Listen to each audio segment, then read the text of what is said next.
How's it going, guys? This is Mouseball, and this is the AttackMouse Nation, and welcome to Motoring with Mouseball. And guys, today's video is brought to you by Elite AttackMouse Nation member and super contributor Roger Gusty, Elite AttackMouse Nation member and super contributor JG Mopar, and Elite AttackMouse Nation member and super contributor Denise Shumko. Now guys, today we have Cole, and I met Cole at McDonald's, and he has this black Abarth. Now, before I explain the story, I just want you to see a couple of these cars that are pulling in. But basically, Cole met me at McDonald's, and I was sitting in Merrill having breakfast, and he just pulled up, gave a few revs, and before you know it, me and him got to talking. So I'm gonna go over here and introduce you to Cole, and obviously Turbo Tom is here, so this is gonna be a great experience for everyone because now we have them a lot younger these days. You know, me and Turbo Tom Who you calling old? are on the second half of the Disregard the shirt. we're on the second half of the quarter in the basketball game or the football game. Oh, that's really awesome right there. Look at that. Now the thing is that name that car, because I've never seen one like that before. And I'm just gonna go away from me and we're gonna look at this one right here. That is nice. A Cortina. It's a Lotus Cortina. Can you believe it? So that's actually a Ford Cortina. You cheated. And they used to. You saw the emblem. Yeah, and they used to race those against the Mustangs, Camaros, and the Firebirds out in Europe. That so looks sweet. that is so well done right there. But this right here is Cole, and he's the youngest one of our group. Actually, he's younger than Carl. And the funny part is he actually met me at McDonald's. So I'm sitting in the parking lot having my breakfast, and next thing you know, I see this black Abarth pulling up, backing in, which is the proper way to park a car. I was breaking the rules that day, and he backed in. He started giving a couple of revs to kind of like make his presence known, and then, you know, we got to talking after he got out of the McDonald's getting his breakfast. So the thing is that Cole's car is a project. I mean, he'll tell you firsthand. The previous owner basically used it to move chlorine and chemicals around, and it actually has a dumb trailer hitch on it. What? So we're trying to get the trailer hitch off. We're gonna get all these parts taken care of. Maybe he's gonna get a Vespa. Uh-oh. Put it on the back? With a trailer. So my mom would hate that idea, but that'd be so Why? cool. She hates You have your phone? I do, yeah. Google Vespas at Nürburgring. Or do it on YouTube. They actually race the Vespas at Nürburgring. man, that Lexus right there, it had such a eerie sound to it. It sounded like a ghost. See, did you hear? Oh my God. That's awesome. No, that's Jim. Actually, Turbo Tom's newest idea is for all of us to get Vespas and to kind of match them up to the Abarths, and have a I'm gonna have to get two, and then Jessica's gonna have to get one. So, you know, everyone's gonna have to get a Vespa, and then basically paint match it and get it to match the cars. But regardless, guys, Cole, Turbo Tom, we're all out here. And the thing is that we are right here next to this beautiful 911 Sport Classic. Oh, there's the 944 owner. I remember you. How are you? Oh, it's Emmanuel. I thought you were asking. But this right here is absolutely gorgeous. We have a chalk gray exterior. It has the tan interior with the plaid on the inside, and it's a 7-speed gearbox. Can you believe it?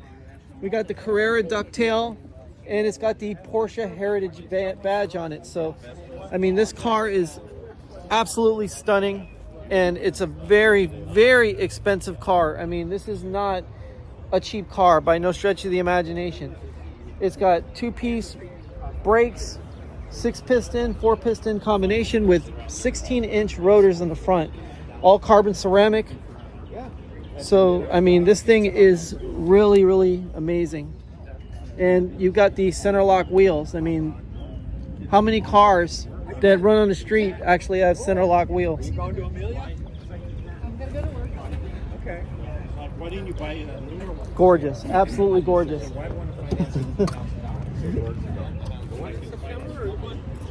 Oh, is this yours? Yes. Oh, amazing.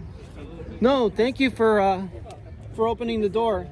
Now, as you guys can see, it's got the almost QEO or you know, Ferrari style tan interior, which, I mean, again, you know, you couldn't ask for anything more. And I love the actual, this is burled walnut, or I mean, I don't know what it is. Wood. It's there on the. yeah, no, exactly. But know. what's I don't nice know is it's got that Audi style, you know, flat look, where it looks like actual real wood, as opposed. Yeah, no, I know it's real wood, but most of the time they gloss it and it looks, you know, slightly chintzy, which. But right here, this houndstooth pattern, which I think is absolutely gorgeous, and obviously, Interior cognac. oh, it's cognac. But I love how they do the crest right here on the headrest. It's ours. Yeah. I mean, it's just so gorgeous. And look, the center mounted tachometer, and then it's got the navigation in the actual screens up front. So, you know, you can actually switch, you know, through the different kind of menus and set up your car for touring, sport, you know, all the different things that you want to do with this car. You can set up waypoints also for the car to raise with your Yeah, GPS. exactly. You can set a waypoint and it will raise the front end. Say if you come up to a speed bump every day in the same spot, you can let the car know to raise. Now, see, what's really important is that we have a real enthusiast, a beautiful one at that, and an amazing car, all in the same spot. And, you know, a person that knows their car well is a person that appreciates it. And the thing is that most people, they won't even bother to read the owner's manual. They won't even bother to understand the features that this car has. And it's like, it's loaded with technology, but it's kind of like having a really nice, well-made cake where all the technology is buried under all of the heritage and organic stuff that makes the drive really amazing. Thank you. I mean, a car that was similar to that was the Ferrari Scuderia, the 430, which, I mean, was basically like a race car, but it had like tons of technology in it. But you really didn't know where that technology was, or, you know, whether it was actually at work. And I think that this car right here is pretty much the modern day version of a track day car, and with a manual gearbox, which, I mean, most people, they don't even have manuals in these cars anymore. They're just way too responsive, way too much power. The driver, no matter how good they are, can't respond fast enough with the car. But I love the fact you got chalk gray. Thank you. Because my little Abarth has what you call a Grigio Senray, and it's ash gray. And I've always loved the chalk gray color. It's a great color. Yeah, my friend Sergio, my friend Sergio, he's got a 911 Turbo, and his is in chalk gray.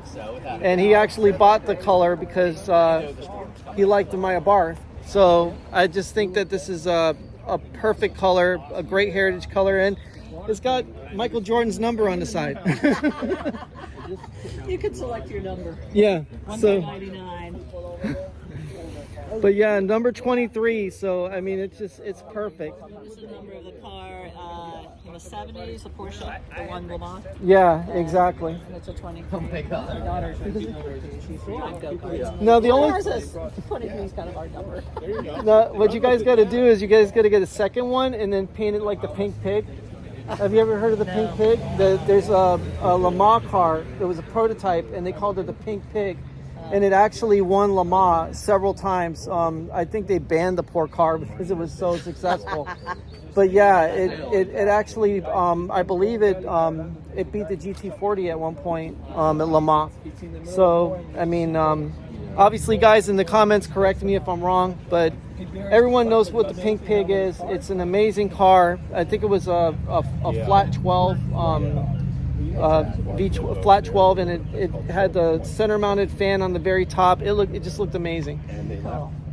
All right, well, guys, enjoy the car. It's gorgeous. And we're going to go ahead and take a look at some of the other amazing vehicles out here. So when it comes down to Ferrari, obviously we want to go and look at some of the older classics that, you know, you don't often get to see out here. And this one right here is a Dino 308. Now, obviously, Dinos weren't really considered Ferraris per se by a lot of Ferrari purists, but this one is as Ferrari as you can get, because at the time when Ferrari was acquired by Fiat, well, this is the kind of car they made.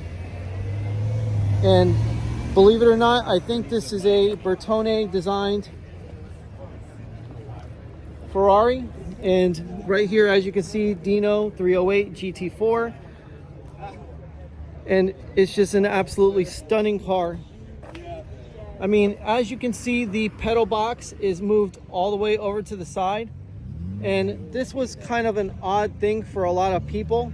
But the thing about classic Ferraris is not only do you have that gated shifter on the inside, but then you have all of this deliciousness about it. I mean, just look at the way the instrument cluster, the toggle switches, everything is really laid out. It's very driver centric. But what I think is actually really crazy is how the radio is laid out right here. And the radio is actually sideways, where the passenger can't even actually do any of the dials or buttons or anything on it to change the music. So this was definitely a driver-centric car. And right here we have this Mini Cooper, and this is a legit British car. I mean, not only is it on the proper side where you're supposed to be driving, which is the passenger side of the car. In America, we drive on the left-hand side, not on the right-hand side. But it has the actual accordion style roof, canvas top, and all the different kinds of burled walnut inside, the piping, which is a British staple. But I mean, these cars, I mean, this was basically what you had as a option past the Abarth or the Fiat 500. And look, they brought the drain rails all the way down to the side. Love the gas cap. I mean, just beautiful classic Mini. It's gorgeous. Give you guys a look at the front. Not at this parking meter, obviously. But we have yet another Porsche. Here's a Porsche 911 Turbo. I mean, everything that the Sport Classic has, this one's just a little more subtle.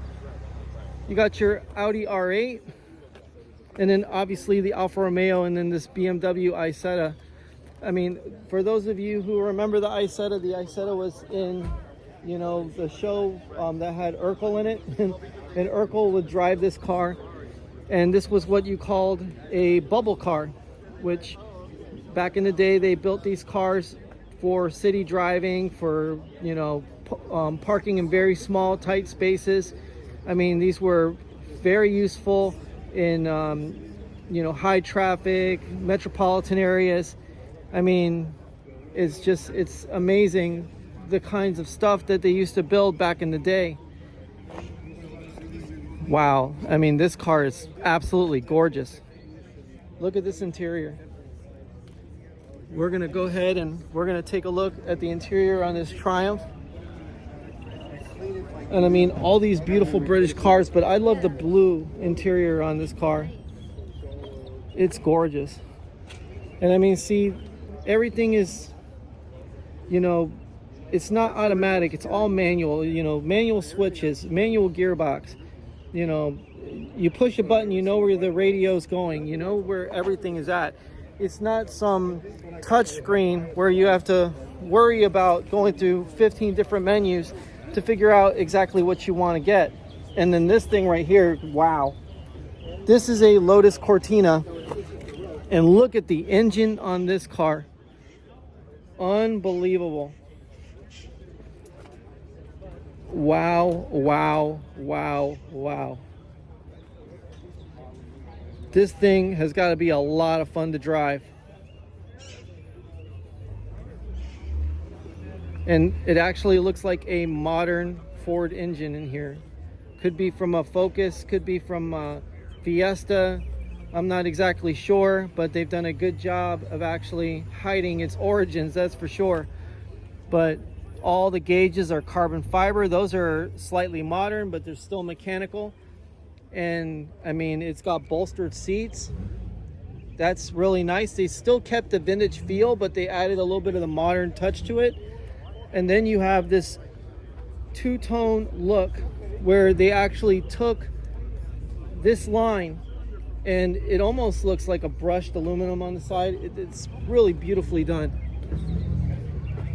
The blacked out chrome, I love that. I mean, this car is just immaculate. It's gorgeous. It is absolutely gorgeous, and it's so well done. And then you got your Porsche 911 Targa. This is a gorgeous blue color, almost like a carbon blue. Really deep. I just love the way it almost appears as a black, and then when the sun hits it just right, you got this like blue shimmer that almost appears purple in some angles. But yeah, no, this is really, really nice. And then we got a Vitesse. Now, I've never seen this particular car here before, but this is an MK2 Vitesse. Wow. All I've done is repadded it. That's incredible. Triumph Vitesse Overdrive.